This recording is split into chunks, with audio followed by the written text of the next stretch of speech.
Hey everyone, welcome back to Armatis Reviews. In today's video, we're going to be talking about the brand new WYZE Gun Safe.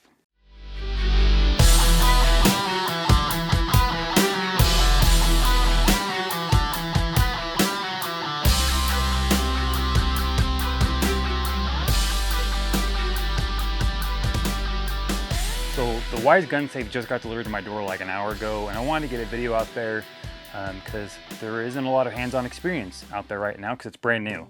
So I want to do kind of an unboxing, look at a couple of the features, such as like ways you can unlock it, how fast like the fingerprint reader runs, how accurate the fingerprint reader is, how quick the buttons, like all that stuff, right?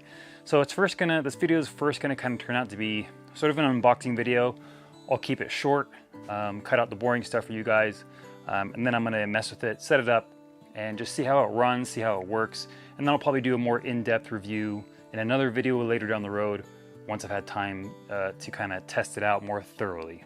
So real quick, before we get into that, I want to get into disclosure. Like I always do in my videos, what's my relationship with WYZE? Do they pay me, anything like that? They didn't pay me. WYZE has no idea who I am. I paid for this gun safe with my own money. I have plenty of WYZE products. These orange lights you see in the background right now, up here in the ceiling, they are WYZE color bulbs. I have a lot of WYZE products, cameras. I really like them. Some may not, that's fine. I like them. And so I saw this coming out and I wanted to check it out. All right, so let's get into it. Real quick, I do want to note, I don't know if you guys can see it on my camera very well. There is some damage to the box here. It looks like it got, probably chucked or squished or something. I don't anticipate there's going to be any issue with that because I'm sure it's packaged, with foam and cardboard pretty well. Just something to note, the box is slightly beat up. It was just delivered in a bag, so this is like your protective shipping container. They just put a bag over it for labeling and for kind of to protect the box a little bit, I guess, from rubbing around on stuff. But all right, so you guys, now it's kind of like close to my head. We got a little accessories kit, 2 manual backup keys, mounting kit. Comes with the AA batteries in this little box here. You guys can see that. Okay, it is a pretty hefty safe, as is kind of expected. I know it's made with some pretty fairly thick steel for what it is. I think it has a 12 gauge steel frame construction, and then it has like a beefed up internal metal plating that kind of helps make it a little more secure, a little more rugged as well. Comes with a little sticker. I know some of you guys go just absolutely wild for stickers when you buy stuff. This was about $155 shipped, I think, if I remember right. It shows that at a discount. I don't know if that's an introductory price or if they just do that to show that it's on sale. But $155 for all the features of the lists, assuming they all work well and reliably, it's pretty good, I think. All right, so first as to set up, you need to unlock the safe with the key. The keyhole for the manual key is right here behind this little panel here, and I'm gonna go ahead and oh yeah, okay, let's go ahead and pop that bad boy out. Okay, it's a smooth key action for what that's worth. Might be kind of hard for you guys to see in the video, but right here there's like an almost nice felt lining, and then there's also foam in the center here that is removable, and then there's foam like a felt lining kind of all along the sides too, so that's kind of nice. And it appears that little cover of the keyhole is magnetized. When you get it close, it kind of sucks down into there.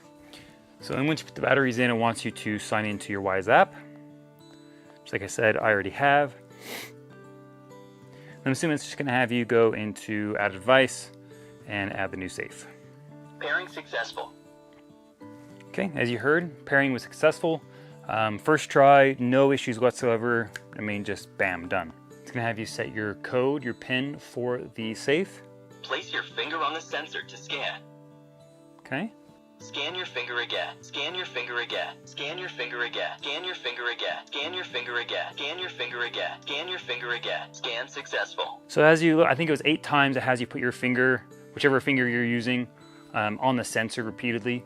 So you put it down, boom, put it down, boom. And they want you to kind of shift your finger into slightly different orientations to get your full fingerprint so that if you are accessing it from any angle, it should work. Then it's gonna have you create a lock code for your WYZE app to be able to unlock the safe from your WYZE app. So that both of those everything should be set. So now I should have the pin, fingerprint, and the WYZE app unlock set.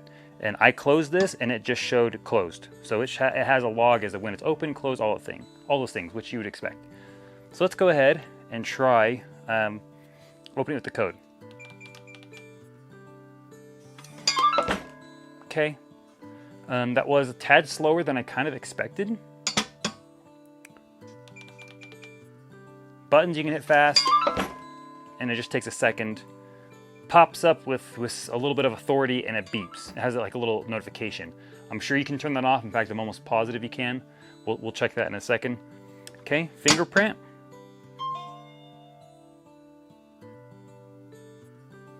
No? Okay, so I must just not got on there just right. Let's try it again. Try it from like maybe different angle. That's actually pretty fast. That's pretty decent. The one thing I kind of don't like, it's not really like a deal breaker, is you can hear that ping from the sheet metal as it pops up. If you listen, see if my mic can pick it up better. It's still going. And then we'll try the app. Pretty fast. So I mean, in all honesty, that wasn't too bad. The setup didn't take long at all. I know I cut it for you guys, so it was a little longer for me, but I mean, if I had to guess, maybe 5 minutes to do the code, the fingerprint, setting the app up, all that stuff. And I've had smart, like the Vault-Tec slider gun safe I have, it's a good safe, but I had some issues pairing it with everything. And it took me a few tries to get it set up. And I've had that with other kind of tech things like this as well. But this, I mean, man, it connected, it was fast, it worked pretty well. The fingerprint is, as long as it's accurate, as long as it reads the fingerprint correctly, far faster. But I'm curious if they can fix that speed, that reaction time to unlock through a hardware, like a firmware update. I would kind of like to see that. And just for anyone curious, because I was kind of curious as well, when it has you create an app lock code, I wasn't sure if that meant I was going to have to put in a pin every time I went into the app, and it doesn't look like it. So this is a fresh opening. So boom, it shows all my dashboards, my cameras, all that stuff. Go to the gun safe, then it wants me to put in my code. Okay, unlock, and that's fast. Sorry, that was loud. For some reason, the pin is not as fast as the other two. Okay, so if we go into the settings of the app for the gun safe, you can share access, which, you know, I could do for my wife. So there's always a gun in here for one of us to have access. If I'm gone hunting or something like that, she has access, the thing is ready to go. But kids can't get to it, which is obviously one of the points, right? And then I can set, you know, my wife's fingerprints, anything like that. Okay, so sound settings. So you can turn off the sound completely, so let's try that. So it's all sounds off now. No sound there. See about fingerprint. See if I do a wrong one. Nope.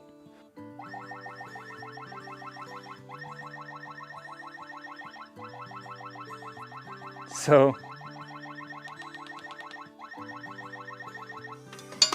don't know if you guys could hear that alarm going off. I did try putting in my thumb on the fingerprint multiple times. I don't have that stored, so it didn't recognize it, and it sounded an alarm. So that's neat, which you'd kind of expect. But I was trying to show you guys was, if you guys can hopefully see the pin numbers over here, it flashes red real quick if you put in like a wrong fingerprint on there. So that's why the alarm went off, because I was trying that a few times to show you guys. Unlock with the fingerprint. So no sound effects, no sounds are played at all. I just turned it back on, that's why they went off. You can change the volume to normal, high. Oh yeah, there's a light inside. So yeah, there's two. I have no idea if you guys will be able to see that. there are two LEDs coming out of the front. They're attached to the front of the safe, and they're facing the storage area. So if you have something in there and it's dark, you unlock it, it will illuminate that for you to get a good visibility as to what is in there and how to grab it if you need to. You can set the interior light 10, 15, 30, and 60 seconds to be on once that opens. And that's about it for as far as the app settings, as far as I can see right now, which I mean is, it's about really all you would need to do, right? All right, so according to the manual, little quick start guide, if there are 5 failed verification attempts, there's a 5-minute timeout. All right, so let's put something in there, see how it goes. Let's put in this guy here. This is an AREX Delta M Gen2 9mm pistol with an Athlon Midas TSR1 Red Dot sight, an Olight Baldr Mini, which I like. This is going to be my EDC here pretty soon once my holster gets here. My holster that I ordered from Mechanitech or something like that. I'll put it down in the description. No affiliation, just I like their holsters. So go ahead. It's really hard to show you guys this because of the way that the safe is designed. But I mean, this thing has ample room. If you guys can see that there. So lots of room. All right, so I grabbed a couple of my other pistols that were nearby. This is an IWIUS 9mm with a Hollow Sun Red Dot. This is a Springfield Armory 1911 A1 45. Fits just fine. Still plenty of room for activities in there. And then we have the KelTec PMR 30 fun gun. There's just a pistol with a suppressor is probably not going to fit in this. Sorry. I don't think I've ever found a gun safe, like a pistol safe so far that would fit a pistol with a suppressor on it, unfortunately. So if that's your goal, keep looking. All right, so put the AREX back in, close her up. Oh no, you hear a noise in the night. You said use the pin for some reason. Boom, got it. And I can tell, even though it's not perfectly like really dark in here, that light does illuminate it pretty well.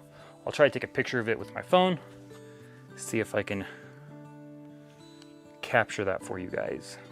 One thing I was curious about that some of you guys might be curious as well. I know that there are some safes out there where it doesn't really matter if you put in the wrong number before you put in the correct number. So let's say your pin is 1, 2, 3, 4. Some safes, if you do 4, 1, 2, 3, 4, it won't work because that entire sequence does not match. Some locked devices like this, if you do 4, 1, 2, 3, 4, it will unlock because you still got the 4 sequence numbers correct. So I was curious, and I wanted to test this, and it does not seem that as long as you hit the 4 correct numbers, no matter what's in front of it, if it'll unlock. It will not. So if I do a random number, nope. So you can't accidentally hit 1 and hit the 4 right numbers, then it unlocks. Which I get. It's also kind of unfortunate if you did happen to need this quickly and you bump the number, you're kind of hosed a little bit. Another thing to note that may be a very important factor for you guys, this is entirely 100% battery operated by those 4 AA batteries. There is no recharging. Another point, there are mounting holes only on the back. A few other structural notes is it does have internal hinges, and it has like a reinforced latch to prevent any kind of tampering or grabbing it, throwing it on concrete and hoping to break it open on the first hit. I'm sure it's possible after a lot of abuse. Not much is really 100% impenetrable, but it is reinforced, which is nice. So originally I didn't think that there was a way to provide power to this outside of those AA batteries. I was wrong. Underneath the little flap here, the little cover that's hidden, where your keyhole goes, or where your keyhole is, where you put the key in to unlock it, next to that is a USB-C port. And that is for emergency power if you need to open it. However, I don't know if you can just leave that plugged in all the time. That seems like it would be it doesn't seem like it'd be a good idea, because then you'd have a plug, you know, sticking up and then going around just to get broken off inside the port and cause a mess. So I think that's truly for emergency uses. I think that's just like, oh, my battery's died, I don't want to get the key, or I lost my key, I can plug it in and then open it. I feel like that was kind of a letdown. Like my Vault Tech, there's a little plug on the back. I can have it plugged in all the time if I want, I don't have to, but I think they should have put the USB-C somewhere a little easier to accessible on the back maybe, so I could have this on my nightstand, have it plugged in, and always has power if I so choose. So that's kind of a ding for the WYZE Gun Safe. All right guys, I think that's it for the WYZE Gun Safe. I hope I kept it fairly short and fairly sweet for you guys to enjoy. If this was helpful, you know what to do. Hit the like, subscribe button if you want to see future videos. I'm trying to put out more videos more often and provide you content that you find valuable. If you guys have any suggestions, feedback, questions, let me know and I'll do my best to get those taken care of for you. So that's going to be it for me and the WYZE Gun Safe. Appreciate you watching. Take care.